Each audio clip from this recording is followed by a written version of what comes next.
And so part of our message to young people is, learn to master yourself. That is to be capable of a kind of liberty, a profound kind of liberty that really we've lost sight of in the modern world, but that is profoundly, profoundly transformative and also fulfilling.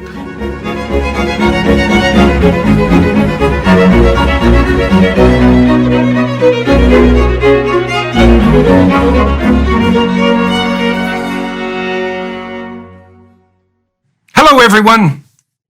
Today I'm speaking once again with constitutional lawyer, Missouri Senator, and best-selling author Josh Hawley.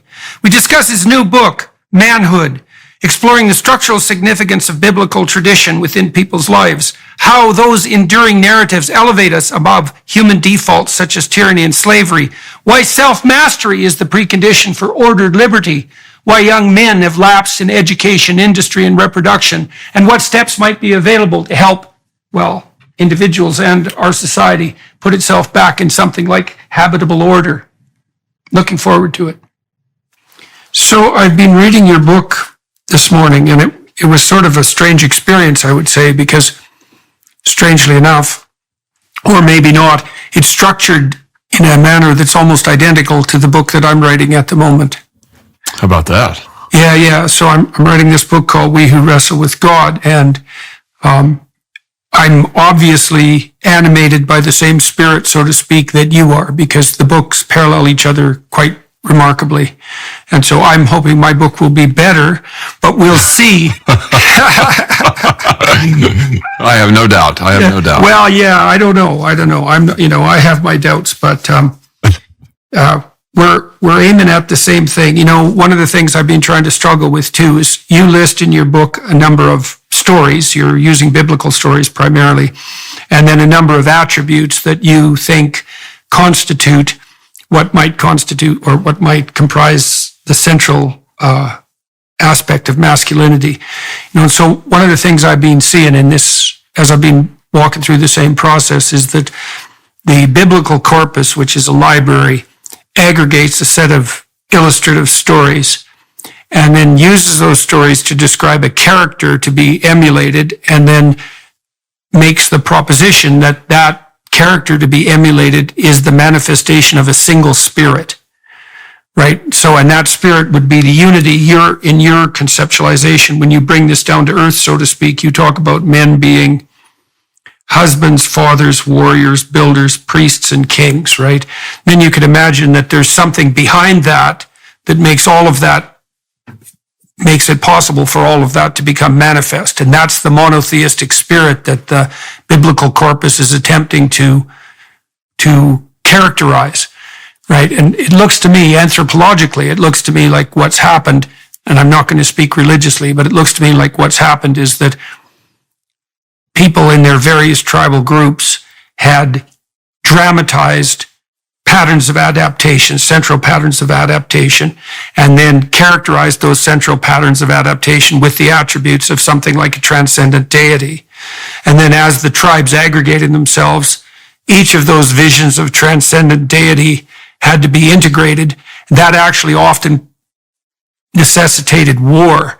There's actual war between different tribes for what vision is going to be dominant, but there's metaphysical battle too. Ibn Eliade, the Romanian historian of religions, talked about the universal battle between the gods in heaven, which was an attempt in the metaphysical realm, the pleroma is what Jung called it, for these concepts to go to war with one another and then arrange themselves in a hierarchy. And so, anyways, it's quite fascinating to see that the same underlying drive, there's actually quite a few similarities in our experience. You have Scandinavian ancestry, you had a child that had arthritis as well, and you seem to be wrestling with many of the same problems that have beset me for, forever. So that was it's interesting to see that. I also read the Guardian review of your book, which was everything you'd expect and hope for from the Guardian. Yeah, hope for is the. I haven't read it, so you're one up on me there. But well, you could just imagine it. Oh, I'm sure. If they're praising you, then you've done something wrong. That's my usual motto. Yeah. Well, it's that's the thing. If there's to some degree, if you're not irritating the correct people, you're doing something wrong. That's something we could talk about too, because one of the dangers of the sort of enterprise we're involved in is the possibility of, increasing the degree of polarization rather than offering a positive vision, which is what you're trying to do. It's a strange book for a politician to write. So let's start with that. Why'd you write this book? Tell everybody a little bit about the book, and then tell me why you were motivated to write it. Well, I was motivated to write it because I've got 2 little boys at home. I'm a father of 3, and my 2 older are boys, and I've got a baby girl who's 2 years old. But really, Jordan, it was thinking about them. They're 10 and 8, my boys. And my oldest is Elijah, and my second is Blaise. And I write in the book about Blaise Pascal. So you begin to, though I don't draw this out in the book, I don't say it explicitly. If you read the book, you begin to get a sense of why my boys are named the way they're named and why these ideas that I write about are so significant to me. They show up even in my kids' names and lives. But thinking about my boys... It's Elijah, and what's the other boy's name? Blaise, for Blaise Pascal. Oh, yes, Pascal, yeah. Yeah, who I write about in the book. But it was thinking of my boys and my obligation as a father to help them grow into the men that they're capable of being that set me thinking about the book. And then in my work representing Missouri in the Senate, I get to meet so many men from around Missouri and from around the nation, frankly, and seeing their struggles, seeing the sense of alienation they're dealing with, the sense of depression, the sense of lack of purpose. I have so many young men tell me that they feel like they don't have any vision for their lives, that they feel that the media is against them as men, that their educational system is against them as men. So it was really trying to key off of that and offer a positive, affirmative vision for what men are for and why it's good to be a man.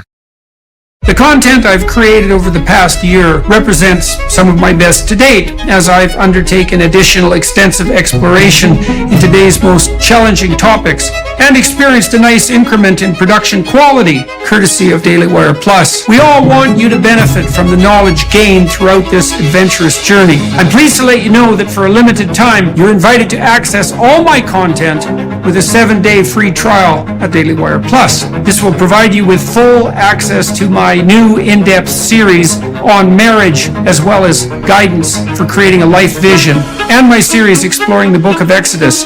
You'll also find there the complete library of all my podcasts and lectures. I have a plethora of new content in development that will be coming soon exclusively on Daily Wire Plus. Voices of reason and resistance are few and far between these strange days. Click on the link below if you want to learn more. And thank you for watching and listening.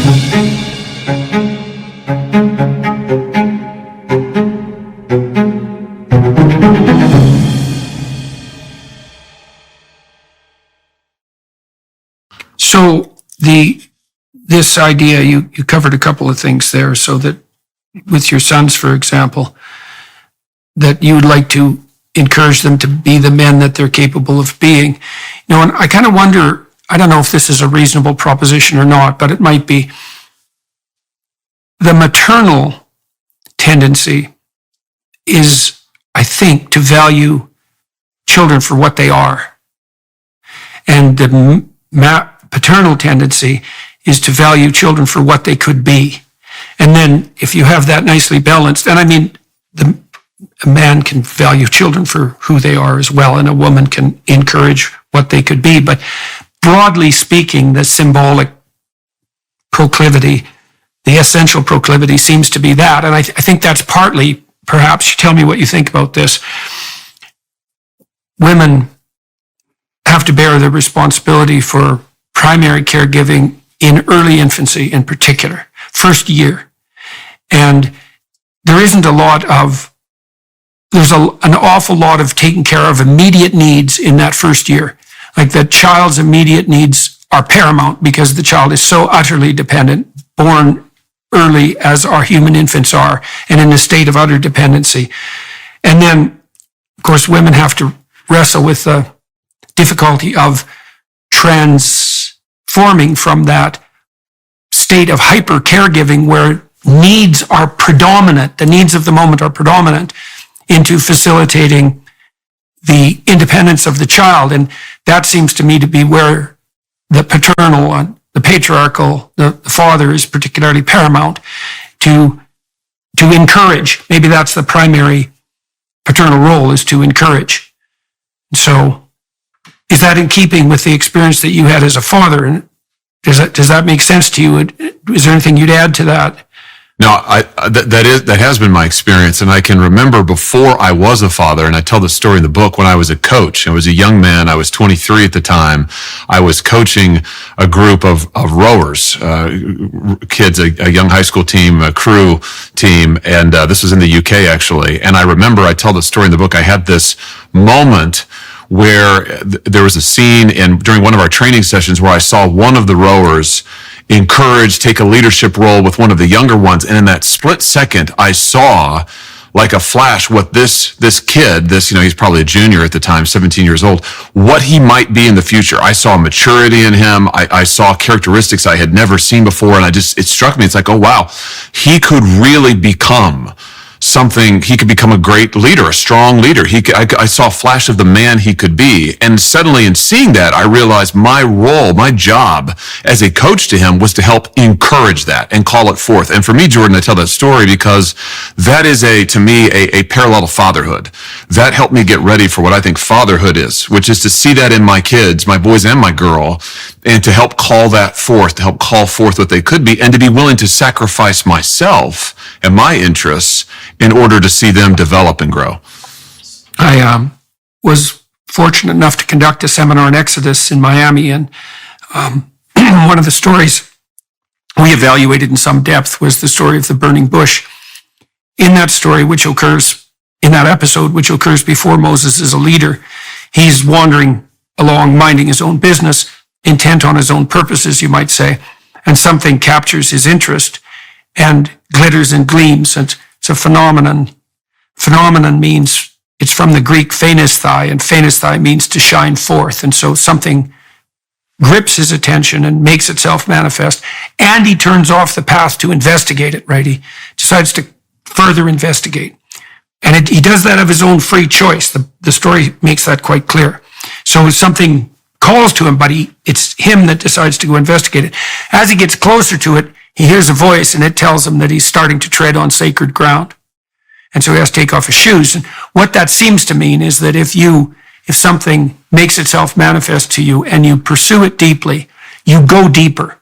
And if you go deep enough, you enter sacred ground. And that's by definition, right? Because what's deep and what's sacred, that's the same thing. Technically, it's the same idea. And everybody has a sense of depth compared to shallowness, let's say. And so Moses doesn't stop merely because he's on sacred ground. He continues to investigate further. And he, at some point, as a consequence of his engagement, at least in part, it's the voice of God itself that speaks to him. And it speaks with the voice of being and becoming. God says something like, I am that I am, or I am what I will be, or I have been what I will become. It's the voice of being and becoming and of eternity that speaks to him. And what that seems to mean is something like, if you pursue something that captures your interest with sufficient intensity, then the voice of being itself will make itself manifest to you. And that's what happens when people take something seriously, And that's when Moses becomes a leader, right? Because that's when God tells him to go talk to the Pharaoh. And it's not until that transformation occurs, and it's very much akin to the story that you tell about, because it's a minor story in some ways, right? That experience you had when you were coaching rowing. It's a mundane story. It's the sort of thing in some way that could happen to anyone, but you said it struck you, and it also shaped the way that you conceptualized fatherhood, and that you could see the potential in this young man. All that happened at the same time. Yes, all of it happened at the same time, and it was a significant moment. It was a mundane setting, I suppose, much like a bush in the wilderness, right? But it was a significant moment in that it really shaped my sense of, at the time, as a 23-year-old, coaching a group of kids, what is it I'm supposed to be doing with these kids? And it just like a flash, I thought I'm supposed to be helping them not only become better athletes, of course, but to become the men that they might be. And there was a sense of sort of responsibility that came with that. Having seen who these kids might be, having seen what they might be, having seen their potential, I was obligated to help call that forth. And I think as a father, that's absolutely what we do as fathers. So that's the responsibility we have as fathers. Well, it's interesting. One of the things that has been a phenomenon that's been continual in the lectures that I've been doing around the world is the proclivity of the audience to fall absolutely silent when I discuss the relationship between responsibility and meaning. And I'm suggesting to the people that I'm talking to that one of the things that you need in life is a meaning that will sustain you through suffering. That's almost like a definition of a deep meaning, right? It'll sustain you through suffering. And I offer the possibility that the place you find that is in responsibility. And this is something conservatives have been bad at. They're bad at it because they hector and lecture young people about what they should do, as if it's a kind of detached morality. You should be good because being good is the right thing. You know, it's like an abstract call to duty. And there's something in that. I don't want to be cynical about that, but that's not the core issue. The core issue, I think, is the fact that in that adoption of responsibility, you find the deepest meaning. And that's really true on the mentoring front. You know, like my graduate supervisor, for example, his name is Robert Peel. He's still alive. I still work with him. And I went to his Festschrift, which was a celebration of his academic career when he retired. And he had about 40 people there. They were students mostly that he had mentored. And it was an extremely positive event. And the reason for that was because Bob was a very, very good mentor. He gave credit where credit was due. He tried to develop people, and he didn't take, he distributed his ideas widely and was generous with them. And he taught people how to be independent and how to conduct themselves as independent researchers. And he helped them develop their lives and their careers as scientists and academics and clinicians. And he was really good at it, and he really liked doing it. That's the crucial issue here. It's that there's a meaningfulness in mentorship that justifies the sacrifice. Because you might say, well, why bother developing other people? And part of the answer to that, this isn't just a hedonistic answer, is that, well, there isn't anything that's more delightful and meaningful to do than that. As far as I can tell. I mean, maybe my relationship with my wife in some ways would triumph over that and some of the intellectual interests that I've pursued. But other than that, that pleasure in aiding the best in other people to come forward, I don't think there is a deeper pleasure than that. No, I agree with you. I don't think there is either. And just to your point about the power of responsibility and why it's sure we want to call people to duty, yeah, of course, but the power of responsibility, it is the most transformative thing in your life, I believe. That's been my experience and my observation. If you want to exercise influence in life, I think every man wants to be influential and wants to leave a legacy. And I've become convinced over the years that if you want to have influence, if you want to leave a legacy, take on responsibility and pour into other people. I mean, you talk about transforming yourself, yes, but also transforming the lives of others and ultimately transforming the world around you. That is done through shouldering responsibility and sacrifice, living in a sacrificial way that empowers and enables others. It's the ultimate legacy. And I think there's something in that for men that they want to hear, they want to be called to that. Yeah. Well, that sacrificial element is extremely interesting. And this, I suppose, brings us back to the biblical motifs that proper work is sacrifice. And that's a definition, again, is that if you're working, what you're doing is sacrificing. And you might say, well, what do you mean sacrificing? And the answer is, well, you're sacrificing the hedonistic whims of the moment for the medium to long term. That's literally what you're doing. You could say, and you can think about that in two ways. I think this is very useful, is number one, like if you just do what you want right now all the time, one of the problems with that is you're going to get yourself in trouble. And everyone knows that. This is why 2-year-olds can't really live on their own, because they're whim predicated and they will do what they want to do right bloody well now with no thought whatsoever for the iterating consequences of that into the future. And so because people are self-conscious and can see the future, we have to bind our actions in the present in relationship to our future selves. So you have to act now so you don't hurt you tomorrow and you next week and you next month and you in a year and 5 years and 10 years and maybe even when you retire. And that's actually a community, right? It's a community of potential selves that extends across time. And I don't think there's any difference between that and serving the community as a whole. I think that's the same ethos. And so the sacrifice would be joint. You sacrifice the whims of the moment, so that's delayed gratification and maybe a definition of maturity. You sacrifice that because it's a better medium to long-term contract or covenant with yourself, but at the same time, that applies to everyone else because there's no difference between me serving who I'm going to be when I'm 75 and me serving other people. And so that ethos unites. And then the payoff for that is that I think the payoff for that emotionally is the sense of meaning and purpose that suffuses that enterprise. And that's not exactly it's not a hedonic pleasure, right? It's not infantile satiation. It's a deeper and more comprehensive mode of experience. And it's worth sacrificing for. And it's real.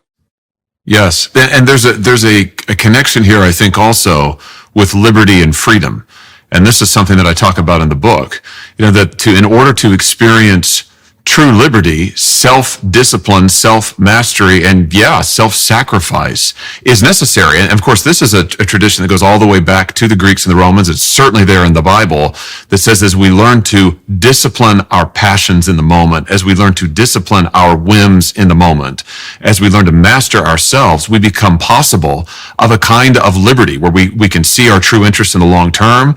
We can see the interests of those around us who we serve, and we can become self-governors, literally, and then participate in self-government. And I think that the modern left, and probably the modern right, has completely lost sight of that whole tradition. And so part of our message to young people is, learn to master yourself. That is to be capable of a kind of liberty, a profound kind of liberty that really we've lost sight of in the modern world, but that is profoundly, profoundly transformative and also fulfilling. Yeah, well, most young men understand this, at least in principle, because most young men are interested, at least to some degree, in games and sports. And if it's not physical sports, at least it's video games. And thing about video games and games in general is that they are ordered, they're forms of ordered liberty. They're not chaotic because they have rules. And if you're going to be good at the game, first of all, if you're not good at the game, or if you're not interested in the game, then why the hell play it? So if you're going to play the game, it's because you want to be good at it and you want to play it. And so you've already bought in. And if you're going to do that, then you have to abide by the rules. And hopefully you can do that skillfully. And that scales. Like, it's not just true of games per se. It should be true of your life. When God makes himself manifest to Moses and calls him to be a leader, what he tells him to tell the Pharaoh is something very specific. He says, tell the Pharaoh to let my people go so that they may worship me. Now, the civil rights leaders almost always stress the first part of that statement, but they don't pull in the second part. And that's a big mistake because the second part speaks of ordered liberty.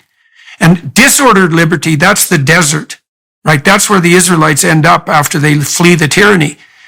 It's a chaotic realm. They can go anywhere and do anything. There's no up or down. There's no direction.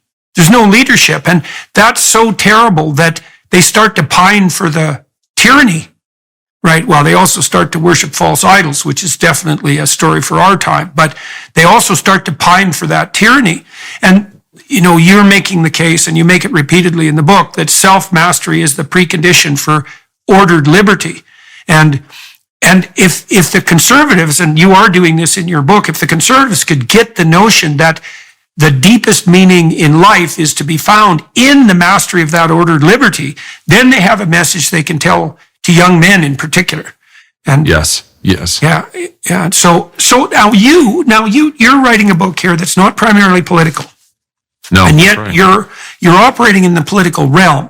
And so how do you experience the tension between those two? And how do you believe that we could bridge the gap between the motivational, let's say, and the narrative, the sacred, fundamentally, and the political? And how do you manage to do that in your own life, or do you? And how do you fall short?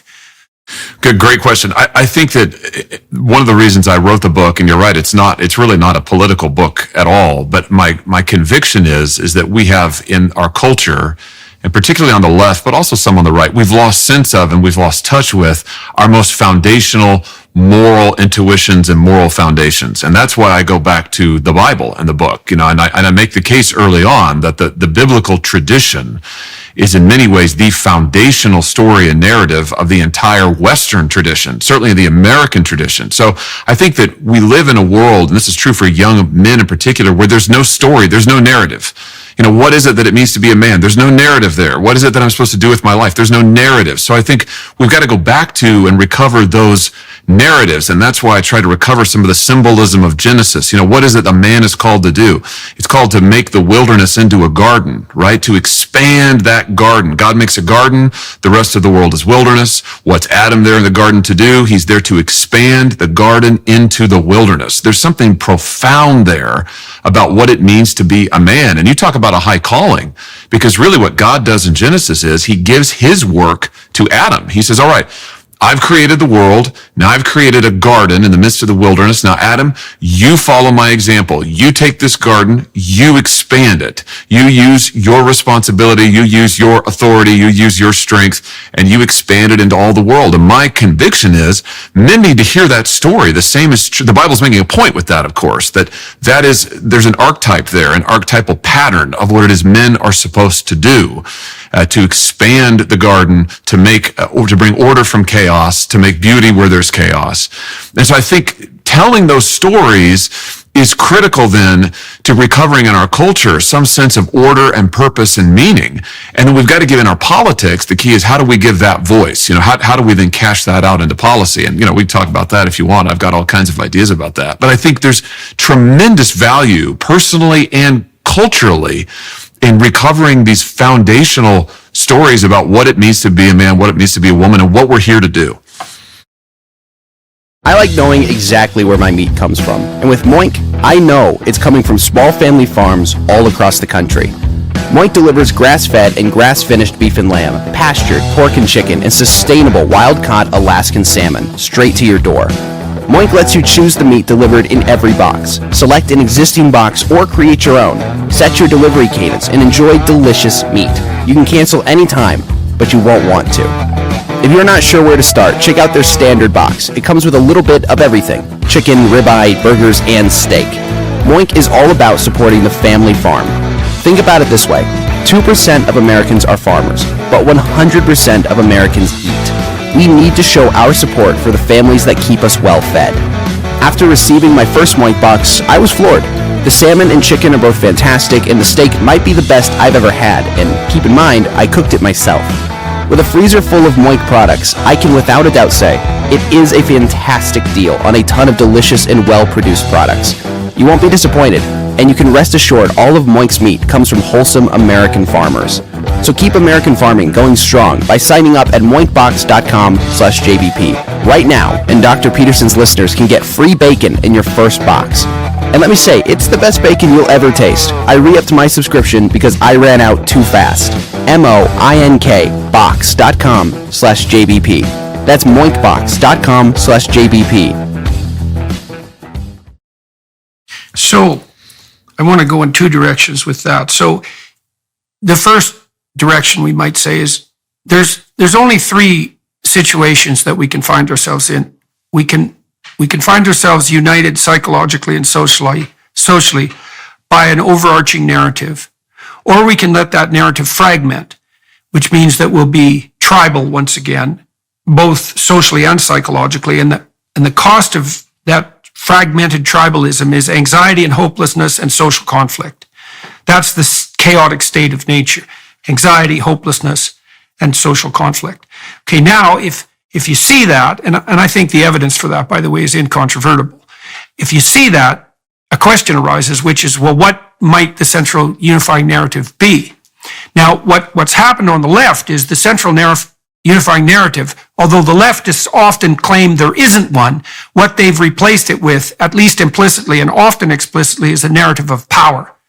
And this is something you touch on in your book too, with regards to the ideas of toxic masculinity. And so the accusation is that all social relationships are structured as a consequence of domination and oppression and victimization. And that's true for marriage, and it's true for family, traditional family, and it's true for economic organizations and political organizations. It's all about power.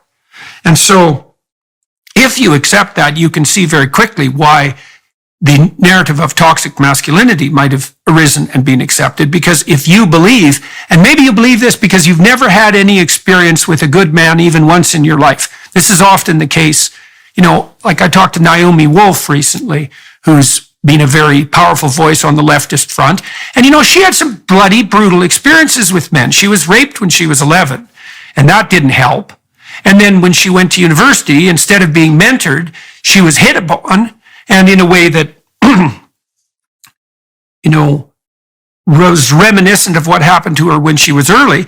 So then she didn't get mentored, and her whole conception of masculinity, which I believe is rather fragmented, is predicated on her genuine experience of being exploited and hurt. And then we get a cycle, right? You can see a cycle developing there. And so your claim is that the narrative that's running through the biblical corpus is a good unifying narrative. It's the right unifying narrative. Now, I just talked with Stephen Fry a couple of days ago, and Stephen is very interested in mythology. And although he likes to shake his fist at God, and he has his reasons, and he isn't convinced at all that there's a reason that the biblical narrative code per se should be set up as primary. Like, I happen to disagree with him because I think it should be, but it isn't obvious to me why it should be. And I've done a fair bit of delving into mythologies and so forth from all over the world and found lots of useful information in them. So how would you justify, how do you think it's reasonable to justify your assumption that, it's back to the Bible, to use an old evangelical phrase? Why do you think that makes sense? And why do you think it's not just like an extension of patriarchal neocolonialism or something of that sort? Yeah, two answers. The first one is historical, and the more surface answer, and that is, for American history, just as a purely historical matter, no text has been more influential. No set of ideas has been more profound in shaping our system of government, our basic moral intuitions, than the Bible and the biblical tradition. So in a sense, the first answer is, it's our tradition. Our most fundamental moral intuitions are grounded in that tradition. And I go further. I'd say that's actually true of the entire Western tradition. Leo Strauss, as you know, had this great saying that it was the interplay of Athens and Jerusalem that really forms the West. And there's something to that. I'm not a Straussian, but there's something to that. But the biblical tradition, the Jerusalem tradition, is so foundational as a historical, cultural matter, number one. Number two, I would say, as a Christian, a practicing Christian myself, I think that its power derives from the fact that it's fundamentally true. I mean, that there's a reason why the stories of the Bible, both the Old Testament and the Christian New Testament, are so profoundly effective and transformative in different cultures over time, and certainly in ours, I would argue. And that's because they touch on something, they're true. In fact, I would argue they are the truth, capital T. So, whether you accept that second claim or not, I certainly think that the cultural element, it's just hard to deny that American culture is organized around and derives its, what Charles Taylor would have called the moral sources, right? The moral sources of our culture. The Bible is the moral source. So those would be my arguments. Okay. So let's take each of those in turn. Let's start with the historical argument. And so, one of the things that strikes me as problematic, let's say, with projects like the 1619 Project or the leftist insistence in the United States that America per se was founded on, let's say, slavery and oppression. The reason it really bothers me is because I think it's an anti-truth. I don't think it's just a lie, because a lie is sort of like a deviation from the truth, but an anti-truth is something that's exactly the opposite of what's true. And this is how I look at it. So the first question might be, well, is slavery a universal human proclivity or not? And the answer to that, as far as I can tell, and I've done some research into the topic, is yes. It's the default mode of operation for human cultures has been slavery. And that might be a consequence of our proclivity to engage in war, because my suspicions are that the institution of slavery arose as a consequence of capturing enemy combatants, deciding not to kill them, which would be the simple thing to do, and then utilizing them, and also feeling justified in doing that because, well, after all, they were trying to kill you, or there was a reason you were at war. And so we could say, well, slavery is the default condition for social organization. So then what emerges out of that is a kind of miracle. And the miracle to me is that any society ever decided that that was a bad idea. And as far as I can tell, the society that decided that most particularly and explicitly was Great Britain. And that was particularly Wilberforce. And he was an evangelical Christian. And the reason that he opposed slavery, 100% the reason that he opposed slavery, was because he was steeped in the biblical tradition. And then the Brits fought slavery on the high seas for 175 years and basically eradicated it as at least a morally acceptable enterprise. And the American tradition comes out of that tradition. And even if the U.S., like other cultures, is contaminated by the desire for power, it's the anti-slavery ethos that's actually central to the entire project. And so when the radical types are making the claim that Western culture is essentially slaveholding in its essence, as far as I can tell, they are opposing the only strain of culture, which also wasn't Western, by the way, because it's not like the Bible is a Western book exactly. It's not European. It's an import. And so they're opposing the only strain of thought that's ever existed that made both a powerful implicit and explicit anti-slavery case. And so that seems to be entirely counterproductive if they actually care about slavery. And then one more twist on that, historically speaking. Well, I don't think that it's debatable. The Enlightenment types, like Steven Pinker, would debate this, I think, but I think he's wrong. I think all the societies in the world that are free and productive and generous, and those would be the societies that people would flee to if they had their choice. All of those are offshoots of the biblical tradition, every single one of them.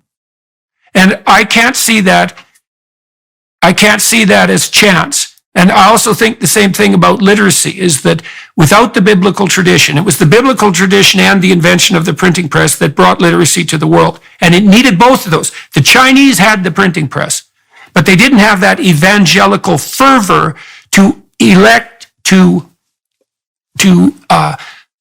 bring everyone up to the pinnacle of self-governance and self-realization. And the bloody Brits, they wanted to do that even to their colonies, and Wilberforce talked a lot about that too, is that it was the obligation of the Brits, as the colonial administrators say, to inculcate in the people who they had colonized the spirit of independence and freedom that would enable them to be self-governing citizens. And I also think that the British Empire managed that to a great degree. There's plenty of terrible mess and catastrophe along the way.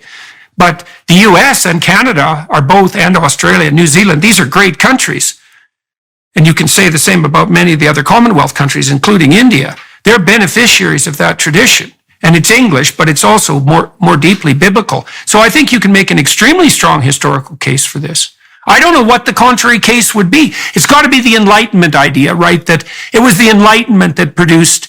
Now, let's talk about that, because you talk about the French revolutionaries. Yes. And, okay, so do you want to just outline that part of your book and your thoughts on the French rational revolutionaries? Yeah, absolutely. But first, can I just agree with you by restating Wilberforce's argument? Because I think you've made a profound point there. Wilberforce's argument from the Bible, from the biblical tradition, was, I think, twofold. Number one, it is the idea in the Old Testament, and you mentioned it when you talked about Moses. God says to Moses, tell Pharaoh, let my people go. Why? So that they can worship me. There is an equality there that is implied. There's only one king, right? I mean, the message of the Old Testament is there's one God, only one sovereign. Everyone else serves him. But because of that, everyone else is equal. You don't have this hierarchy of gods and therefore hierarchy of humans in the Old Testament. God eventually does give the Israelites a king, but that is a concession to them. And of course, in the Old Testament, God says they've rejected me from being king. They want a king over themselves, and he warns them about the king. He says, you're not going to like this king. The king's going to oppress you. The king's not going to treat you as equals. So you have the Old Testament tradition, which is very strongly God is sovereign, and he calls all humans are equal before him. Number one. Number two is the Christian tradition, which of course extends that. And the Christian tradition is that in Christ, There is no slave or free. Paul says that explicitly. St. Paul, there is no male or female. There is no Jew nor Gentile. All are equal in Christ. And the Spirit of God is poured out on all people. Those are profoundly revolutionary ideas. And Wilberforce got that and extended that, applied it, if you like, in his own time. But to your point about why the tradition of the Bible is a revolutionary tradition everywhere it goes, every culture it touches, whether we're talking about ancient Rome or Britain or America, it always cuts against what I think you correctly identified as the natural human tendency to organize culture around the elite who have the power and everybody else who are basically slaves. And the biblical tradition cuts against that everywhere it's applied. So there's something very powerful and profound about that. Now, the French Revolution, here's what I'd say about that. That's the Tower of Babel. That's the Tower of Babel proclivity, yes, by the way. Right? Correct. That's the erection of Babylon as a profane alternative to proper sovereignty. And the proper sovereignty. So part of what the Bible is attempting to do is actually to define what constitutes the proper sovereign. And it isn't the king. It's not the earthly ruler. It's something transcendent and eternal. Yes. And that would be the principle of sovereignty itself. It's something like that, whatever that happens to be. And you're trying to outline that in your book. Yes. Can I just ask you actually on this point, because this is an interesting point with ancient mythology and the contrast with the Bible, and this is your area much more than mine, but in the Bible, we don't have a hierarchy of gods. We have one God. We don't have a myth in which, the gods order themselves. You've got one God who's in charge. All the other gods or servants are slaves to him. And then that replicates itself in the human realm, right? You see in the other mythologies, you have the hierarchy of the gods, and then that hierarchy replicates itself among the humans, right? And so it's natural, in a sense, to think of, if there's a hierarchy of gods and there's one lead god or several, and then there are slave gods, if you like, the same thing would be true on human cultures. The Bible, different picture altogether. No, there's one God. The humans are not his slaves. He never treats them as slaves. He treats them as partners who are called in to cooperate with him, and in some sense, called into his divine life with them. Very different picture. And I just wonder, back to the idea of why is the biblical tradition, why does it tend to produce equality, self-government, liberty? These other traditions don't. Maybe that's part of it. Maybe it's this fundamental difference in how they picture the universe. So anyway, that's more of a question of thought. Well, it's also not just the New Testament that stresses that too, because one of the miraculous elements of the earliest biblical writings in Genesis 1 is the insistence, and this is a very strange insistence, that first of all, whatever God is equivalent to the spirit that calls the habitable order that is good out of chaos and potential, which is, I think, what you're doing when you're mentoring, for example. It's an example of that. But that spirit characterizes men and women alike and equally. Yes. And that's and this is another thing. I've talked to feminists who say, well, the Old Testament in particular is a patriarchal document. And I think you're completely out of your mind. It's so anti-patriarchal that it really is a kind of miracle, because the notion that there was a fundamental equality between men and women, and that was grounded in equal access or equal characterization by the divine. There isn't a more radical claim than that on the gender or sex front. And the notion in the New Testament that each person is a locus of divinity and intrinsic worth is a reflection of that initial statement. And that's established. It's like the fifth thing that happens in the biblical corpus. It's a fundamental proclamation, and maybe the most, what's the proclamation? Human beings are created in two forms. And that's something that, of course, we're questioning like mad at the moment, to our great chagrin, because it might be the most fundamental perceptual axiom, the distinction between the sexes. And the second one is that men and women alike are created in the image of God. And, that's a ridiculously radical proposition. And it is, I do think it is the essence of the Christian stance against slavery in particular. Now, we're going to talk about the French revolutionaries as well. They're Tower of Babel types, by the way. They are totally Tower of Babel types. Yeah. So, their approach is a fundamentally atheistic one. It is to root out the biblical influence, really any religious influence, and to set up in its stead human reason, they said, but as you pointed out, what it really becomes is the rule of the powerful. So once you take out the biblical insistence on the equality of all people, once you take out the powerful biblical message that every person is called to work with God, every person is called to advance God's purposes, every person can have God's Spirit within them, right? I mean, this is the teaching of the New Testament. You come to Christ, He pours His Spirit out on you. Doesn't matter if you're man, woman, Jew, Gentile, slave free. Once you take all of that away, and it becomes about, oh, well, we're going to worship human reason. Well, according to whom? Right? Who defines that? Who's in control of the narrative? Mm-hmm. And to what end? Exactly. To what end? Exactly.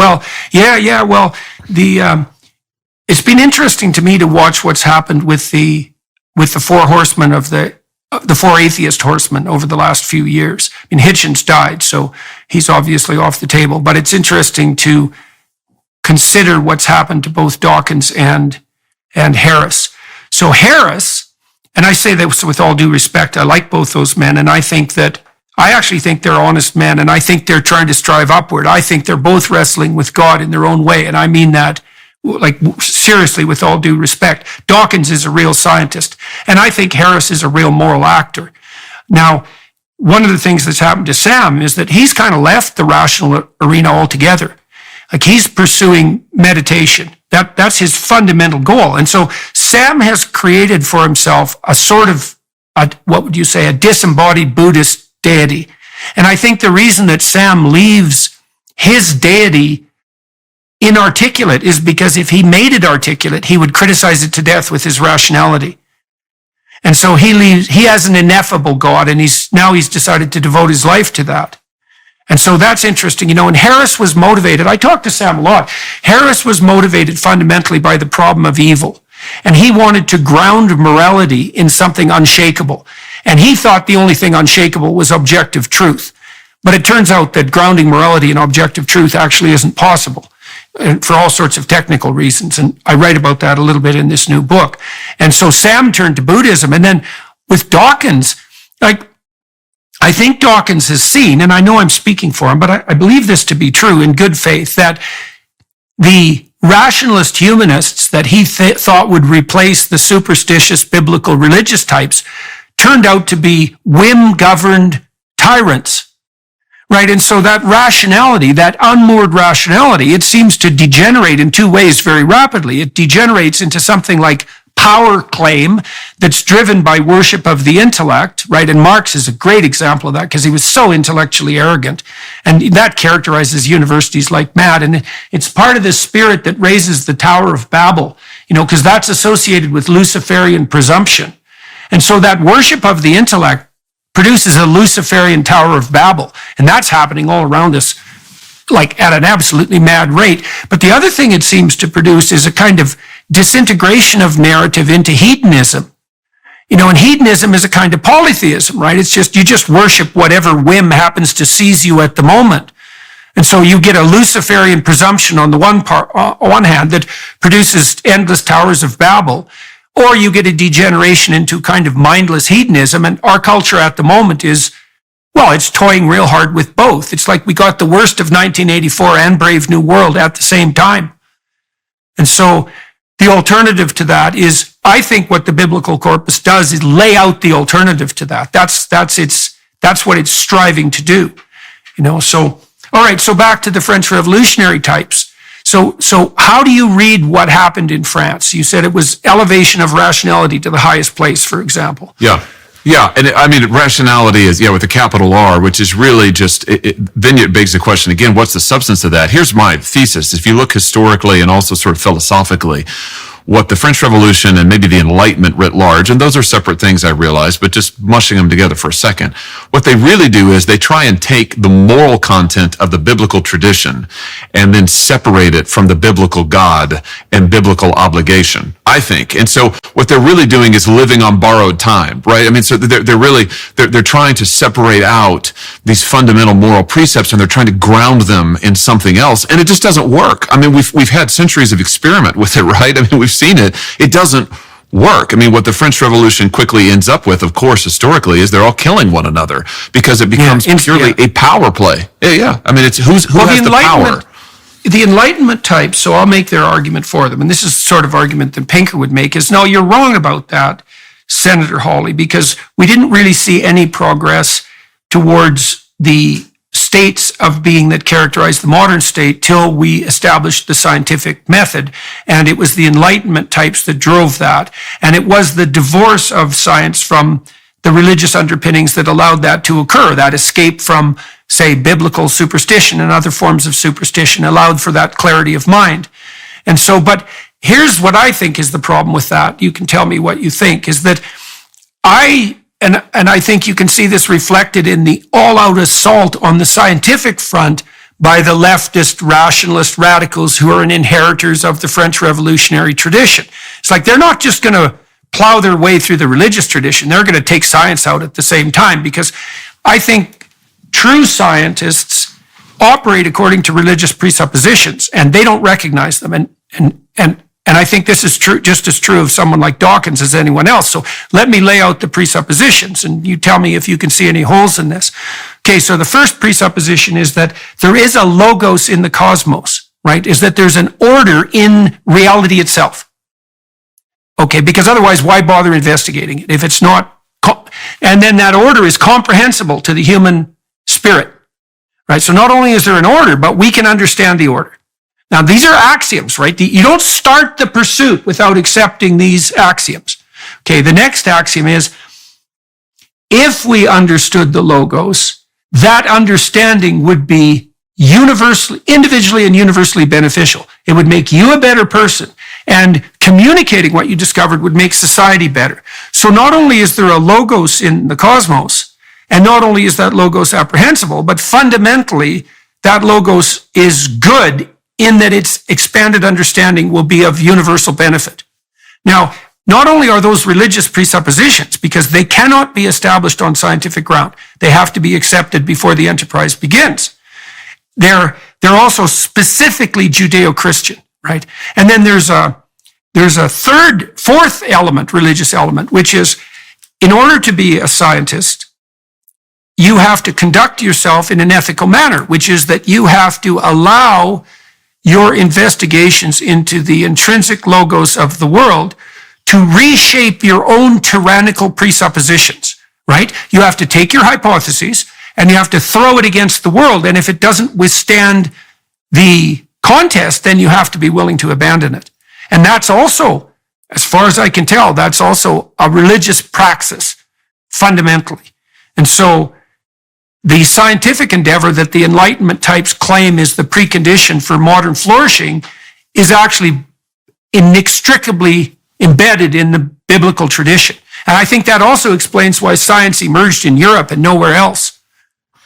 Yes, I agree. I think you're right. I agree with that. And I think that if you play that out, if you look at the Enlightenment tradition and what it becomes in the 20th century, in the late 20th century, when we get to critical theory, when we get to the postmodernists, and you're hinting at this, is they reject the scientific enterprise as you've been describing it almost completely. You know, their position then becomes, there is no objective truth. There are only points of view. You know, there is no place of neutrality to stand in the universe. There are only situated persons with situated points of view. There's no such thing as any universal anything, and so all we can do is describe our own experiences, and that's best done on the basis of power relationships, right? So the Enlightenment attempt. Well, it's only done on the basis. It's not even best. It's that there's no alternative. That's the most nihilistic claim of the radical postmodernist types, is that not only is it a power game, it can't be anything other than a power game, and all claims to the contrary are just subtler expressions of a power game. God, it's brutal. It's a brutal doctrine. It is. And my argument would be that is not the Enlightenment getting off track, as it were. That is where the Enlightenment leads you once you say that the only standard for any truth, the only standard for any reality is going to be this Cartesian idea that only what we as humans can hold in our own minds, can affirm ourselves, can verify ourselves, only what we can control. I really think that the Cartesian Enlightenment attempt to define truth apart from the biblical tradition or any religious grounding is an attempt to control it, to say if we control the knowledge, then it's real. And as it turns out, you can't. And so that's why. It's also and I found this out when I was investigating the Tower of Babel story and its association with Luciferian presumption. So it's the descendants of Cain who turned to building cities. And it's the descendants of Cain who first build weapons of war. And also Babylon in particular is founded by Ham, and Ham is the son of Noah who laughs at his own father's nakedness. Right, so that's all tangled up in the story of the Tower of Babel. Now, what seems to happen, and I see this with modern Luciferian intellects, you see this on the engineering front often. Like, I have a lot of respect for engineers, but they tend to presume that the proper way forward is a technological way, is that the way you deal with the fundamental existential concerns of life is through technological mastery. And now it's obvious the case, and you make the case for this in your book, that human productivity, including tool building productivity, is admirable. But the question is, like, do we worship the tools or do we worship the ethos that utilizes the tools? And are those separable? And I think the way the Enlightenment types went wrong is that they didn't understand that there was an ethos that made objective science possible, and that ethos was encapsulated in a narrative, not in science itself. And the technologists are making the same problem. It's like, well, we can just solve this with technology. It's like, well, if evil people control the tools, then the tools will be used for evil purposes, right? And so I read this great book once called The Wealth and Poverty of Nations by a man named Richard Landis, and he analyzed Japan in particular, because he thought Japan was a very interesting case history. The Japanese have a very disciplined culture, and after World War II, it was a westernized culture. And Japan is very, very wealthy, but Japan has no natural resources. So then you might say, well, what's the basis of Japanese wealth? And the answer is something like, well, it's an ethos. The Japanese are very disciplined, and the fundamental transaction between two Japanese is honest. Like, I think you could say that there isn't any other natural resource, except air, maybe, the air we breathe. The only natural resource is trust.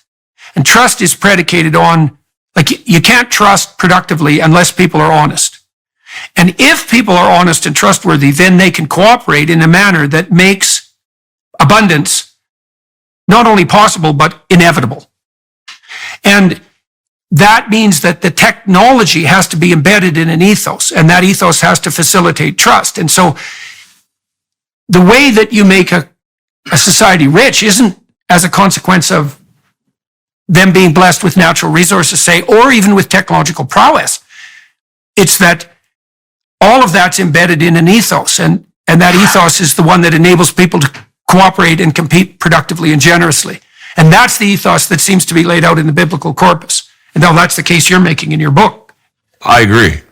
And you could just ask yourself, Jordan, I mean, you think about our technological advances, you think about AI now, but why is it? I mean, if you look at science alone, my contention would be science alone is at a loss to explain why those who are not the most intelligent, however you define it, why those who are not the strongest, however you define that, why they should not be privileged in some way. In other words, if you look at what's the natural world where that is true, right? I mean, this is Darwin, natural selection, and you had the social Darwinists of the last century who we rightly despise and condemn now, but they would have said, that's just science. We're just applying to the human realm what we've observed in the natural scientific realm. And why should it be that those who have the AI technology that can displace thousands of workers, why should they not be the ones who have most power in society? I don't know that science can explain that to us. Well, there's a rationality there. Like, I think the rational stance is that if I can take what you have, then why shouldn't I? Yes. Like, why isn't that a rational stance? In fact, the Romans would have thought that was a rational stance. Absolutely. And the Greeks would have thought that was a rational stance. And I would say it's partly because it does have its own self-evidence. If you're weak and despicable and I can just take what you have and there's nothing you can do to stop me, why isn't it the case that your own contemptible weakness isn't evidence that I should be allowed to do whatever I want with you? That is not irrational. Now, that doesn't mean it's not wrong. And so, now I would dispute to some degree, if you don't mind momentarily, the social Darwin or Darwinist argument, because I talked a lot to Franz de Waal the primatologist. And, de Waal has shown quite clearly that among chimpanzees who do have quite a patriarchal social structure and who are extraordinarily powerful physically and brutal beyond belief, like they hunt colobus monkeys. Those things weigh 38 pounds and they eat them when they're alive, right? There's no pity in chimps. And so the chimps will tear each other apart, and they do that in their chimp war. But de Waal has shown very clearly in his analysis of the chimps that he's studied over the last 20 years that the biggest, roughest, toughest social Darwin triumph male is very, very likely to meet an unbelievably violent end and to rule very briefly over a very unstable and malfunctioning community. He showed that the stable alpha males, sometimes they're the smallest male in the troop.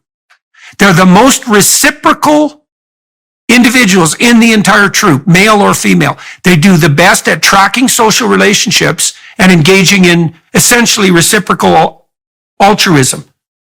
And so that's the basis for a stable polity, even among chimpanzees.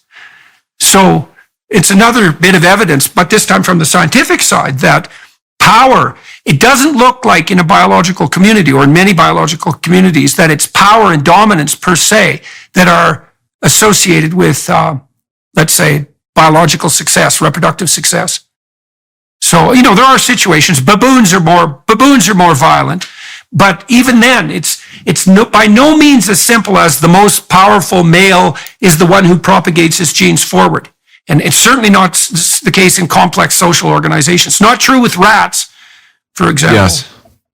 Well, it may be on the social Darwinist point that we could say the social Darwinists were crude scientists. They didn't make their argument as they might have. They didn't understand the science. But I would still press the point, Jordan, that even then, even in these other species that we observe, do we observe these species sacrificing their lives for one another? Do we observe them carrying on the kind of moral interactions that we say that's praiseworthy? Where someone, a stranger, will give his life for someone else, where they will put themselves in danger in order to protect people they don't really even know. We look at those things and say that's praiseworthy.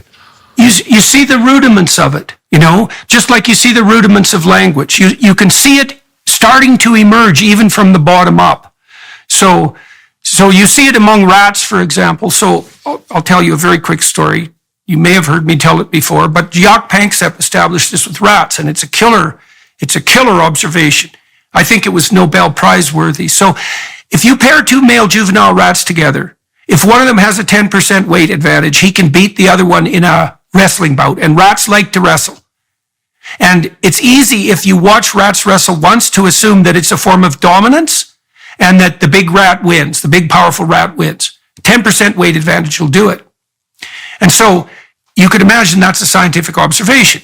You pair two juveniles together, they wrestle, the big rat pins the small rat, the big rat is now dominant, he's the victor, and that, has implications for his potential reproductive success in the future. But Panksepp, this is such a crucial move. He realized that rats lived in social organizations and that they didn't play once. They played repeatedly. And someone you play repeatedly with is a friend, right? Because otherwise they won't play with you repeatedly. So what Panksepp showed was that if you take the rats, again, if you put them together again, the little rat who lost has to ask the big rat to play. That's now his role. So he has to do the play invitation, that mammals engage in. And then the big rat will play. And playing isn't aggression. Like almost all mammals can distinguish between play aggression and genuine aggression. They are not the same thing at all. And you know that if you have a dog or a child for that matter. If you have any sense at all, you can tell the difference. It's like the definition of sense that you can tell the difference between play and aggression. Anyways, if the rats are paired together repeatedly, and the big rat doesn't let the little rat win at least 40% of the time, might be 30, some significant proportion of the time, the little rat will stop playing.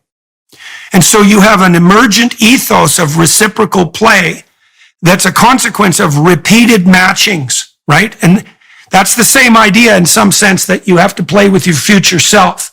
And that you have to play with other people, is that you can think this is the optimistic union of the scientific enterprise, let's say, and the moral enterprise, is that there might be an implicit ethos in complex social organizations that's a consequence of what would you call the necessary constraints that emerge if you have to repeatedly interact with someone, right? You have to treat them like, well, what? Maybe you have to treat them like they're of fundamental worth. And animals can do that to some degree, like the chimps. Chimps have decades-long friendships, and they will go out of their way for each other. They're not that good at sharing food. Like there's limits, like serious limits. But you can see the glimmerings even among our non-human cousins, let's say. You can see glimmerings of a deeper ethos. Yes, and that makes sense. And I suppose that the way that the biblical tradition might capture that is something like natural law. You might say that there's a natural order to the universe, and you see it. You see glimmerings, to use your word. You see glimmerings in other species and so on. But my point is that I think I still hold to is that it is difficult to derive from merely observations of biology or science alone a moral code of the kind that we live by and say is praiseworthy. And my point in that is that this is where I think there's a certain arrogance to the Enlightenment tradition that will ground it all on science. We'll do away with religion, particularly biblical religion. We'll get rid of all of that. We'll ground it all on science, and then we'll all be better. I think the 20th century, and no one has written about this more than you, the 20th century, I think, is in many ways a refutation of that. Where did we do better in this century of science and technology? I don't think that we did. I don't think we did. No, and the atheist types that I debated with, one of the questions that always annoyed them was, were Marx and Stalin and Mao humanists? Well, no, they don't count. It's like, well, I think they count. They actually count. And it's not like communism wasn't rational. You accept a few axioms like to each according to his need, from each according to his ability, which sounds self-evident and rational. You accept that and the whole bloody nightmare emerges. And Solzhenitsyn did a very good job of delineating that. Like the communist catastrophe was not an aberration from an ideal. It was the manifestation of the implicit nature of the ideal. It was the genuine article, which is why it did the same thing wherever it was implemented. That isn't real communism. It's like, yeah, afraid so. After the 20th experiment, we can pretty much establish that. And I think the presumption on the scientific side might not be something that's pathologically embedded within science itself, because science itself, properly conducted, is really an exercise in continual humility. I think where the scientists go wrong often is they say, well, we know enough right now as scientists, which means our theories, to be able to say what constitutes appropriate morality. And that's, in a kind of by fiat sense. That's what the social Darwinists did. And it was premature closure of the scientific enterprise instead of staying grounded in ignorance. Yes, and I think there's a reason also that you made this point a minute ago. I think that science, as we know it, emerges out of societies grounded in the biblical tradition because of the fundamental presuppositions that the world is an orderly place, that we can in fact discover some of the order of that world and it will be good for us. I mean, those are very biblical notions. You contrast that with the ancient Epicurean physics, right? What were Epicurus physics? I mean, a scientific turn of mind Epicurus had, but he thought that the world was composed of atoms, right? He got that right. He was the first one to see that we know of, but he thought it was a fundamentally random place, the atoms moved in fundamentally random ways, therefore the universe was fundamentally random. Now, when we come to the modern scientific world and the birth of modern science in the 16th, 17th, 18th centuries, it doesn't take the Epicurean foundation as its premise. No. It takes then you made this point, it takes the biblical foundation that actually, no, there's order in the world and we can discover that and we can use that to our good, and that would be a good thing. And by the way, I agree with all of that, but it has to be grounded in that larger ethic, I think. Yeah, well, one of the things the postmodernists got right, and they really did get this right, was that our enterprises, our interpretive enterprise, and the enterprise that governs our actions is embedded in a narrative tradition. The postmodernists got that right. Now, what they got wrong was that the right narrative is either fragmented, so there's no meta-narrative, or it's one of power. And that's where they made their alignment with the Marxists for their own devious reasons and produced a kind of hyper-Marxism where it's not just economic exploitation that characterizes economic history, but exploitation of all types across all binary axes for all social relationships. So it isn't that what we have on the woke side is Marxism precisely, or even neo-Marxism. It's hyper-Marxism, right? It's Marxism raised to an exponent, so that every human relationship becomes nothing but a manifestation of power. And that's a meta-narrative too, right? And so, but it's certainly not a uniting meta-narrative. It's a tyrannical meta-narrative. And it's also incorrect. It doesn't work for chimpanzees. And psychopaths, by the way, use nothing but power. And psychopaths, despite what people think, tend to be very unsuccessful, partly because other people catch on and, hem them in very rapidly. That's why you have the wandering psychopath as a kind of narrative trope, the guy who's hitching a ride from one place to another, the drifter, the drifting loner. Well, he's drifting because people figure out what he's up to and then they won't have anything to do with him. So he has to go find a new population to exploit. And online, this is something for legislators to consider. I really believe this. I think that all the restraints off the psychopathic narcissist types, all of the restraints have been lifted online. All of them. And in fact, their behavior is facilitated rather than inhibited. And if it's the case that the parasitical and predatory psychopathic narcissist types are a permanent existential threat, which I think is the case biologically and historically, we've disinhibited them with our technology.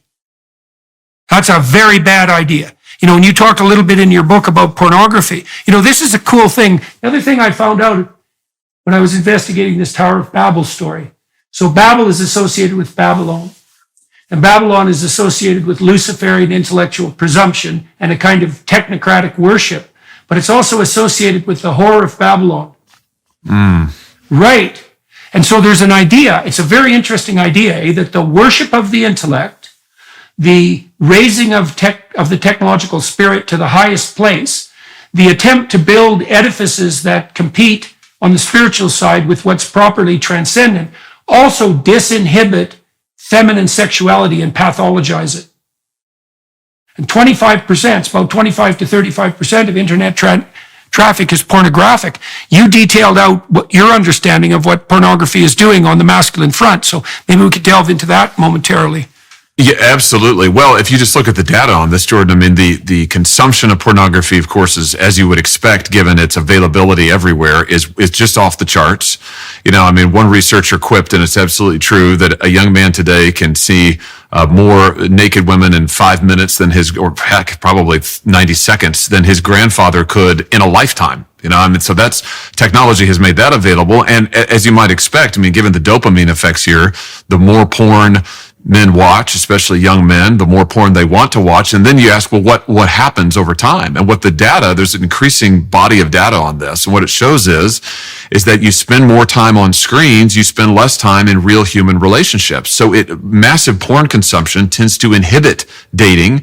It tends to inhibit healthy self-image. For men, it tends to inhibit confidence, actually. It's just the reverse of what the porn industry, I think, would sell, right? They would sell that, hey, this is a sign of machismo. This is a sign of you're a real man. It's actually porn consumption, particularly at scale, makes men more timid, more passive, less confident, and ultimately impotent. Well, it's also, and that might be true psychologically as well as physiologically, because another thing you document in your book, and I'll just read some stats here that I think are dead relevant. In 2015, so that's eight years ago. So these are outdated stats already. And it's worse now. 1/4 of men of working age have no job whatsoever and have done no work at all within the last 12 months. So that's 25%. So that's cataclysmic. In 1970, 2/3 of men made more than their fathers. And in 2014, it was 40%. Men are acquiring 70% of all D's and F's given in grade school. Only 20% are proficient in writing by grade 8, 24% reading. Men aren't trying. They're now less than 40% of college students. So between 2015 and 2022, men were 70% of the 1.5 million person drop in college enrollment, and that was replaced primarily by screen time, video games, and porn. suicide increases up 25% between 2000 and 2017, and drug overdose up 250%. And the majority of babies, by the way, now are born in fatherless homes. And so there's a weird entanglement there too, because one of the, I believe this to be the case, is that one of the motivating factors that drive men out into the workplace is the possibility of attaining genuine status in the workplace as a consequence of competent endeavor. And that does make them more attractive to women. Now, maybe being more attractive to women is, I don't know what percentage it is of male motivation on the work front. It might be 50%. Like I noticed, for example, I used to work with high-end lawyers, both male and female. And the males were always competing to see what their bonus was going to be at the end of the year. And it wasn't because they wanted the money. I mean, they wanted the money, but they already had lots of money. They could already do what they wanted on the monetary front. It was a contest. And they wanted to be on top. And we know that the biggest predictor of male attractiveness to females is socioeconomic status. It's correlated with male reproductive success, access to women, let's say, at about 0.7, 0.6, 0.7, which is a walloping correlation. You don't see like that anywhere else in the social sciences. So then you think if you deprive men of their fundamental sexual impulse, you deprive them of the necessity of sexual pursuit, maybe you emasculate them almost completely on the practical front as well. Like, we have no idea, right? But it's certainly possible. It's certainly possible. It's certainly possible. And the growing body of research would suggest that there absolutely is a correlation there. I mean, and you also... Yeah, well, and you add to that the other factors you detail out in the book. So the overt demoralization of young men, right? So their play preferences are stymied in elementary school. They're taught nonstop from the time they enter school that the entire masculine enterprise is oppressively patriarchal and evil in its essence, derived as it is from power. Even the American Psychological Association apparently agrees with that now, their idiot report on so-called toxic masculinity. And then if the boys do escape that, which they don't, then you have the bloody environmentalist, planet-worshipping Gaia sacrificers saying, well, if you do have any ambition, all you're doing is using it to rape the planet to all our eventual demise. It's no bloody wonder the boys drop out if that's the story that's being told them.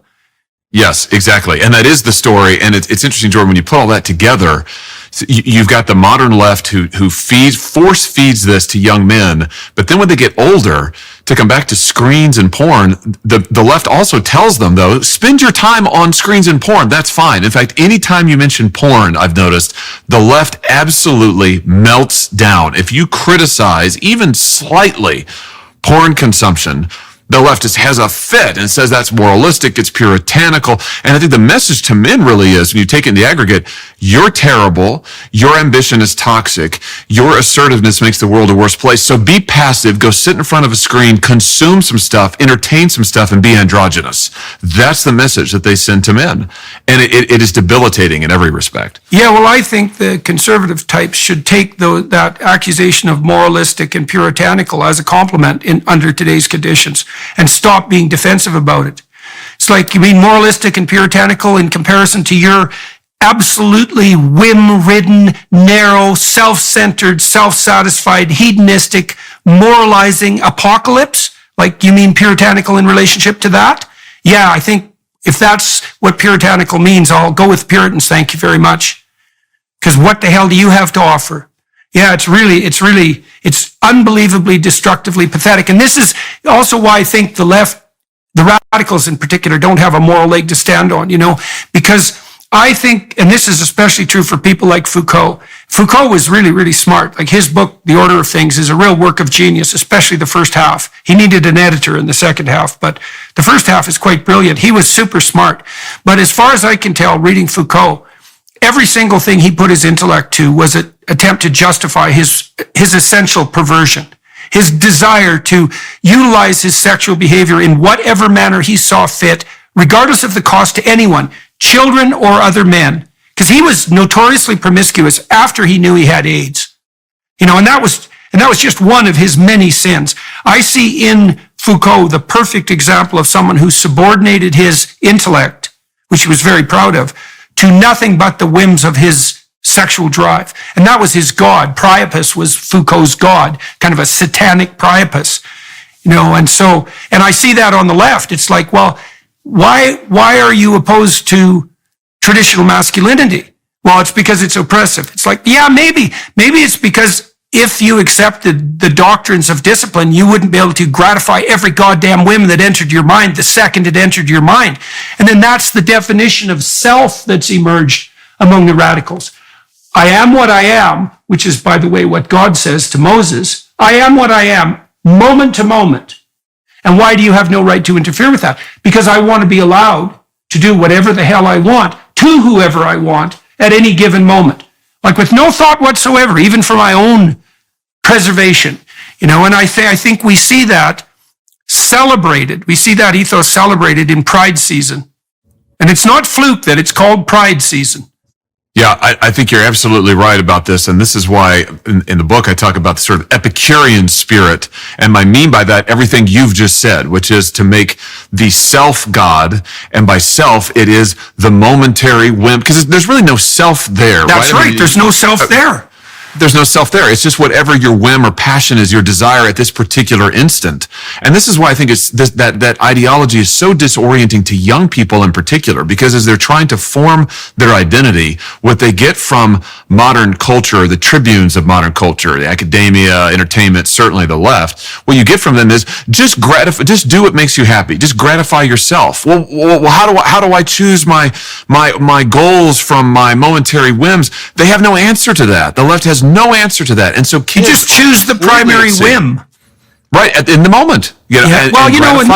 This is also something where conservatives, I think, could take a page from the more thoughtful leftists, because there's an evil interface there between the worst of capitalism and the worst of the woke ethos. Because if, to the degree that capitalism drives a mindless consumerism, it can feed exactly that kind of narcissistic, self-aggrandizing ethos, and it certainly does that. That's right. And so, and so this is where the right. Go ahead. Well, this is, I want to, we're in heated agreement. I mean, this is where I think some elements of the right, they don't have an alternative, because what they basically present is a form of capitalistic consumerism. Their answer is, let's consume more stuff. I mean, it is the right to be free is the right to choose, right? I mean, you had Milton Friedman, and God love him. There's a lot to like in Milton Friedman, but his whole concept of liberty it's basically just personal choice at any time for anything. And he situated that in the context of the market. Markets are the ultimate expression of freedom. Listen, I love free markets, but to your point, if all we're saying is as an alternative, just choose what you want, just choose what you want to do, take off all inhibitions, consume, there's no substance to that either. And I think young people know that.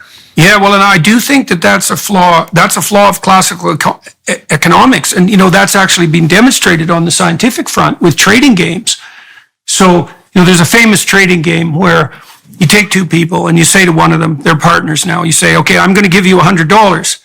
And you have to offer your partner some fraction of that. And if your partner refuses, neither of you get anything. It's like, what are you going to offer? And so now the classical economic presumption is that the person making the offer, who's maximizing their rational self-interest, should offer their partner $1, because then they get $99, right? The first person. And the classical economist also says, because the recipient is maximizing their rational self-interest, they should accept the bloody $1, because, well, you want nothing or do you want $1? But that isn't how it plays out in the real world. Not at all. What happens is that cross-culturally, people offer something approximating 50%. And if they don't, it's rejected. And then you might say, well, that's only true in Western countries because, it doesn't really matter to a Westerner one way or another whether he gets $40, let's say, or $1. He's willing to stand on principle. But if you tested that among poor people, they'd take the damn $1. And the reverse is true, actually. The poorer you are, the more likely you are to tell someone to go to hell if they don't give you a fair deal. And, that's reflective of this iterative ethos. Is the reason that people insist upon being treated fairly in a trade is because life is not a trade. It's a sequence of iterating trades. And the rules that govern the sequence of iterating trade aren't the same as the rules that govern one trade. Because you can screw someone if you trade with them once.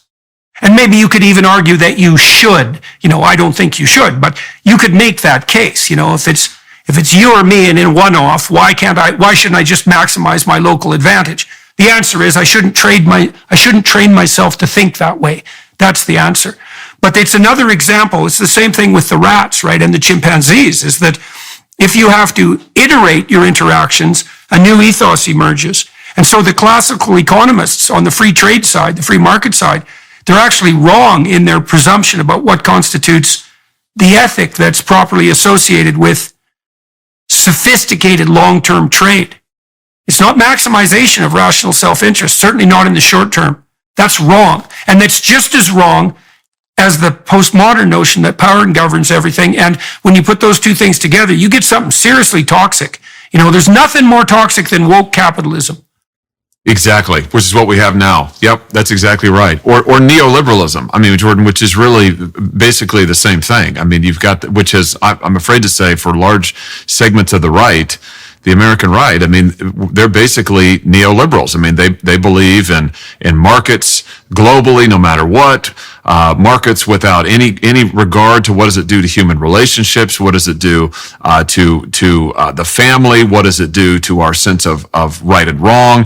And, it becomes this form of frankly, a kind of elitism where you have the elites who win, those who win and profit the most from the global markets, and then you've got everybody else, and we're all just supposed to accept that. And I just think that's another tower. Well, it's another Tower of Babel. Yeah, well, even in games, you see this. So there's two ethos that, I don't know what the plural of ethos is, actually, two ethoses that operate when you're playing a game. And one is that you try to win the game. But the other is that you conduct yourself while you're trying to win in a manner that makes other people want to play another game with you.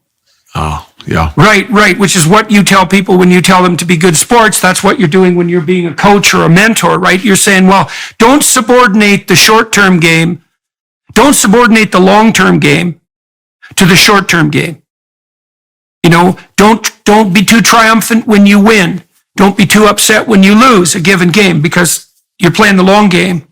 And there's something in the narrow, even classic British liberalism that's associated with the free market that reduces choice to whim and that reduces trade to local victory.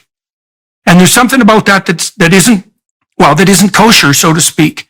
And it's interesting too, because the British liberals in particular, you can see that if in their original writings is that they may basically make a case that's something like, well, if everyone is abiding by a deep religious ethic, then we can act as if people are autonomous individuals exercising their free choice. And they can take that if for granted at some point because that ethos ruled. But when that degenerates, it isn't obvious at all that pure untrammeled freedom of choice, it looks like it degenerates into something like consumerist whim. Yes, and you can see this with Adam Smith. I mean, which to your point, I think, is that if you look at his theory of capitalism, the wealth of nations, if you look at his theory of moral sentiments, which I think he actually wrote beforehand, you can see that it's embedded in a particular social context, which is frankly very biblically informed. And when you divorce it from that context, you get something that I suspect he would not have approved of. He would have said, oh, wait, no, that's not what I'm talking about. So I think that's where we are with much of that. I am not a laissez-faire conservative. I never have been. And in my party, that's heretical to say that, you don't believe in laissez-faire. But I just, I am not, because I think that it does not capture these deeper intuitions that you've been talking about. And it does not preserve the most important things in life and in the nation. A nation is not a corporation. A nation is not premised on pursuit of profit. I have nothing against pursuit of profit in the business realm. That's great, but that's not what a nation is. A nation is held together by mutual bonds of belonging, a shared sense of purpose and moral vision. That's what a nation is. And we have to preserve that, tend that, and cultivate it. If we don't, we end up where we are now, which is at daggers drawn. Well, and your sense of nation on the masculine side, you lay out in your chapters 5 through 10, various roles that men can play, and then you decorate or illustrate each role with a traditional story, biblical story generally, and then with a set of personal stories and attempt to extract out the moral. And that seems to be quite an effective way of communicating. And so you could say a nation is also, if it's going to survive, is an enterprise that inculcates a set of virtues in its men. And this has always been a problem anthropologically, right? It's been well known in the anthropological literature. This is why so many cultures concentrate more on male initiation than on females, right? Nature initiates females. Nature initiates females. Culture has to initiate men. And so men can ascend to the heights, but they can descend to the depths as well. And men who aren't disciplined descend to the depths very rapidly. And that's very bad for men, and it's very bad for women, and it's very bad for the nation. And so the nation has to inculcate virtue. That's part of its function. And you lay out some roles for men. You say, well, husband, that's a role of responsibility and opportunity. And you do make a case that, well, the reason we get married is because, all things considered, we think that it's better to be with someone than not to be. You're happier, you're more productive, you're more generous, you're a better person, but you're also more resilient in the face of catastrophe if there's not just one of you. Okay, so that seems reasonable. Father. Well, why bother? Well, partly because it's your responsibility, let's say, but partly because if you don't bother, well, you're missing out one of the great adventures of your life. There isn't a better relationship that you can have than with your children if you're wise and careful. And to abandon your children, it's so pathetic. This culture of random and careless impregnation. It's so unbelievably pathetic that people who engage in it should just be shunned. It's appalling. It's terrible for the kids, but it's terrible for the men too. They're not men. They're psychopathic manipulators. And there's the data on that's quite clear. If you look at the dark tetrad types, so they're psychopathic, narcissistic, Machiavellian, and sadistic. They prefer short-term mating strategies. Interesting. Right. So this isn't hypothetical. It's like if you take the worst people, they're the ones who want to engage in exploitative sexual relationships. And it isn't because they want to be free. It's because they want to do exactly what they want to do to whoever they want to do it to right now. Right. And then they cloak that up in, sexual freedom. It's like, yeah, I know what you mean by sexual freedom. You mean exactly what you want when you want it. That's what you mean. So, okay, so you're the roles. Husband, father, warrior, right? That's keeper and protector, let's say, builder, priest, and king. And your vision in the book that you're outlining is like the integration across all of those. So one of the things I've suggested to my audience of young men is that you're going to be looking at some point in your life when the chips are down and the storms are rising, you're going to be looking for something like a sustaining meaning. And if you don't have it, God help you in those situations. And they're definitely coming. In fact, you might be living chronically that way right now, right? Depressed, anxious, nihilistic, on the edge of suicide. Because why? Because you haven't adopted any meaningful responsibility. That's the actual answer. And conservatives have the option now, the opportunity to put that case forward. Say, look, the emptiness in your life isn't because you don't have enough rights. You have all the rights there are. You have more than you should.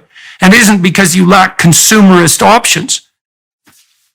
You have Amazon and pornography, man.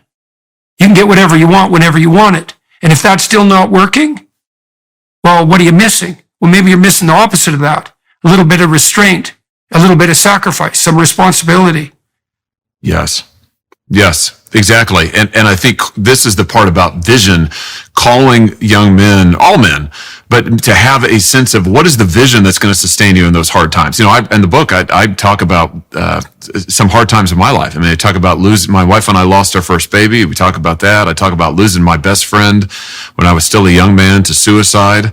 And the point of that is Jake. Yeah, correct. Exactly. We were the same age, knew each other from the time we were 14. Yeah. He was my best friend, my best buddy in life. And a guy who I lost a friend just like that. I had a friend just like that, and he swallowed that toxic masculinity line, a little bit different than Jake. My friend, his name was Rob Durnan. my friend, he committed suicide when he was 40. He was tall, good-looking, super smart guy, very charming, very witty, artistically talented, not particularly athletic. He tilted more to the engineering and aesthetic side of things. But he, right from an early age, he believed that the masculine virtues were fundamentally destructive. And he adopted a kind of nihilistic Buddhism, and it just did him in. Like, I just watched him take himself apart for like 27 years. It was ugly. He wouldn't even defend himself in fistfights in Alberta, now and then. He lived in a town called High River, and the native kids used to pound on him because there was a fair bit of antagonism between the native kids and the Caucasian kids, let's say, in these northern Alberta towns. And the native kids were rough, they could be rough, and they used to beat him up, and he wouldn't defend himself because he thought he was a patriarchal oppressor, like even when he was 13. And there was you can understand that to some degree. There was some tension there for real reasons, real historical reasons. But his tack was self-abnegation, and it just, something like that seemed to have happened to your friend Jake. Yeah. And I think that to your point, in those moments when you encounter those crises of life, what is it that's going to guide you? It's not that stuff is available on Amazon. That's not what's going to get you out of bed in the morning. Something that's going to get you out of bed in the morning is a sense of purpose and vision for your life. And if that, to go back to the most fundamental of the biblical vision, if that purpose is, boy, my life can actually transform the world. I can bring order from chaos. I can make a garden in the wilderness. What I do now can last in a meaningful way for, who knows, eternity. That's a powerful vision. That's something that'll get you out of bed in the morning. And then when you add that to that, I'm a father, I'm a husband, people are depending on me. I know my own life. That is what has pulled me through times where it's like, things are tough right now. And I think this is what our modern culture and the left and the nihilistic left systematically denies to men.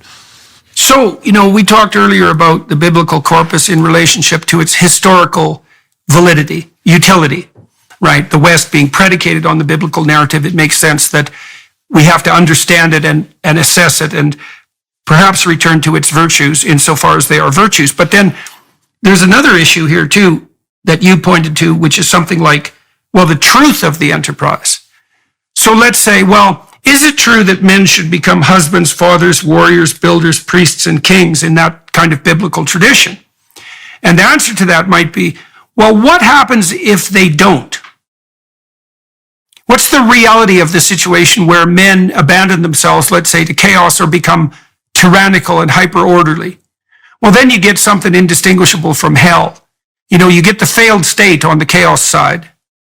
Or you get the Tower of Babel on the other side. And there's abdication of responsibility in the Tower of Babel too. The Soviet men, people under totalitarianism, they don't manifest their own destiny. They don't tell the truth. They don't take their place in the world. And the consequence of that is that you get hell real quick. And you might say, hell isn't real. It's like, you don't know much about history if you don't think hell is real.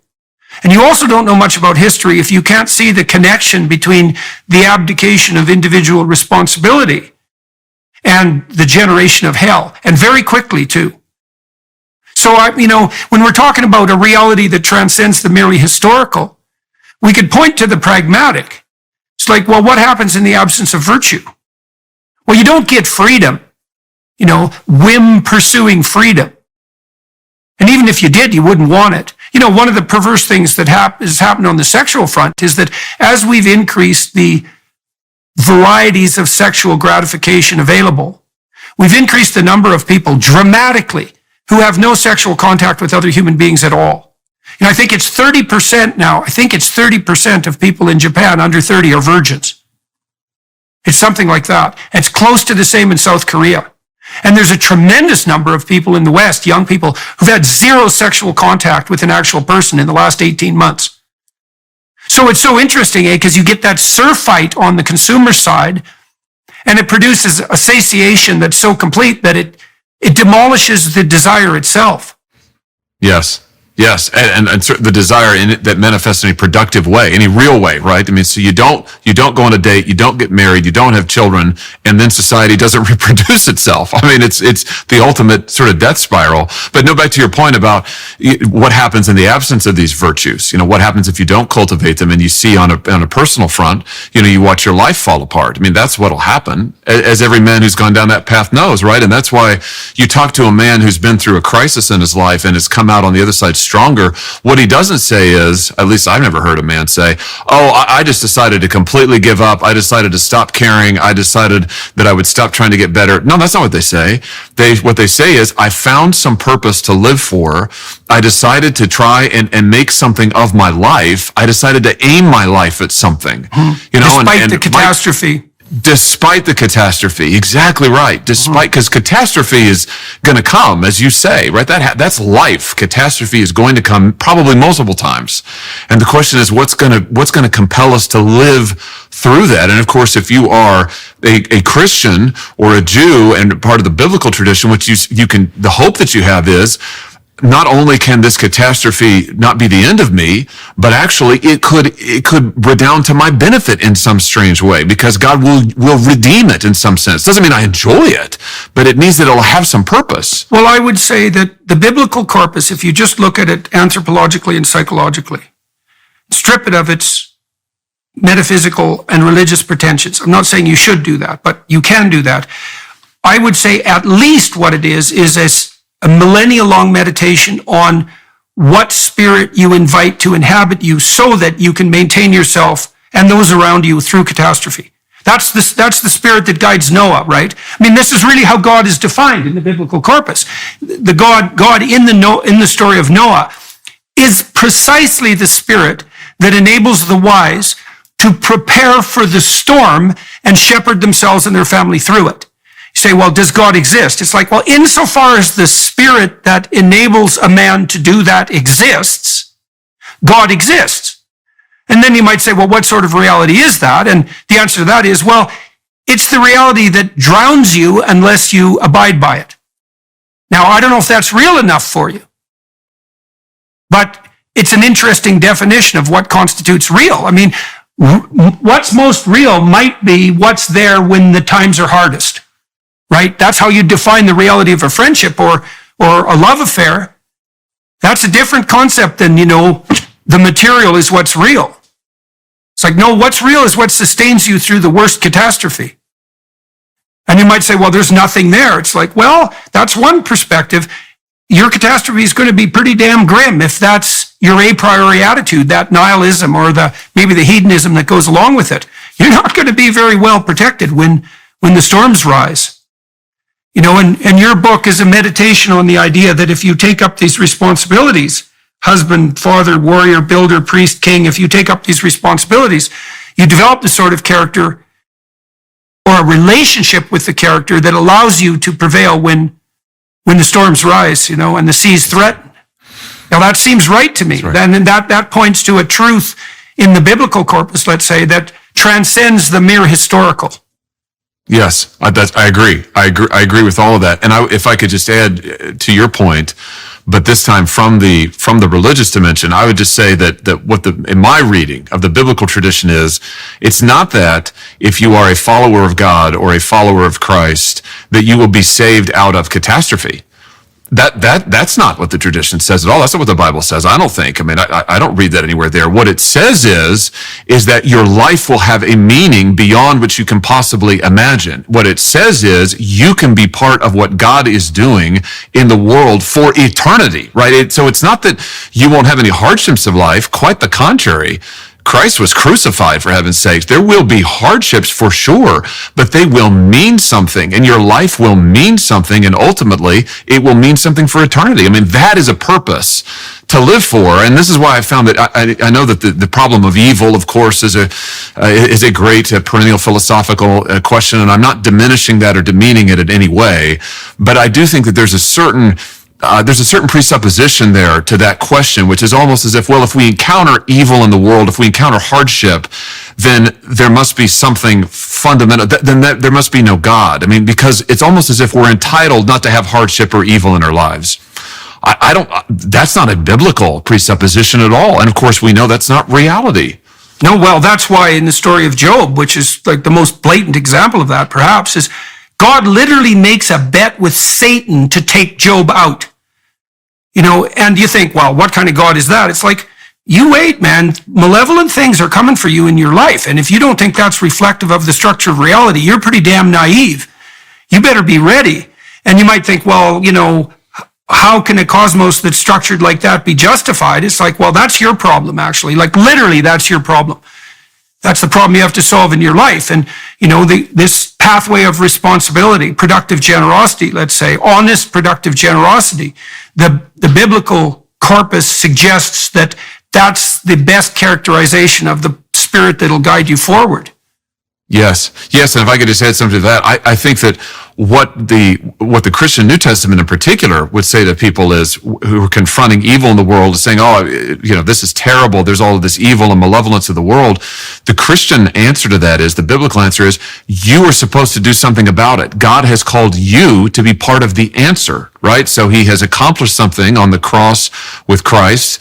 The salvation is available, the death and resurrection of Christ. But then how does that get actualized in the world? It is through followers of Christ animated by his Spirit, who then go out and proclaim that message, transform lives, transform the world. So my point in all of that is, it is a message that is aimed at hardship and difficulty. It says when you encounter those things in your life, there can be profound meaning there. And in fact, you're supposed to be part of the story of overcoming evil, part of the power of overcoming hardship and malevolence in the world and doing something about it. And I would just say that, there's a profound purpose in that I can say from personal experience animates you and gives you a vision for your life. Yeah, well, to all the men who are playing video games and conquering dragons and having a hell of a time doing that, you might think about what you're doing is that the reason you find that so engaging when it's abstract is because it's the pattern for what should engage you in your life. And if you're not engaged in your life, it's because you haven't picked a dragon of sufficient merit. I mean that in the least literal sense, right? In some ways, because it's a narrative trope, but I also mean it in the most real sense, is that if you haven't found meaning in your life, it's because you haven't taken on a big enough burden. That's a strange thing. It's a strange thing that that's true, but I think it's the closest to truth that we have. It is true. Yeah, it is true. All right, Senator Hawley, very nice to talk to you. I understand that in principle, we're going to meet in Washington in a couple of weeks again. Yes, sir. I can't wait. That'll be good. We can further our conversation. And for everybody watching and listening, thank you very much for your time and attention to such matters. They're worth taking to heart. They're worth that in all possible ways. I'm going to talk to Josh Hawley for another half an hour on the Daily Wire Plus side of things. I think we're going to talk in more personal terms. I want to know more about his thoughts about how to mediate between the political and the metaphysical, because that's a constant battle for a politician who's attempting to conduct himself by ethical standards. It's a very, very tricky question, technically and practically. So I think that's what we'll delve into on the Daily Wire Plus side. So give some thought to joining us there. And to the film crew here in Red Deer, Alberta, that's where I'm at today. Thank you for your help. It went very smoothly. And to the Daily Wire Plus folks for facilitating this, that's much appreciated.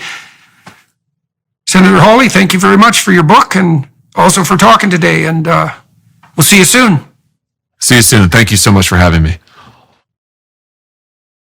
Hello, everyone. I would encourage you to continue listening to my conversation with my guest on dailywireplus.com.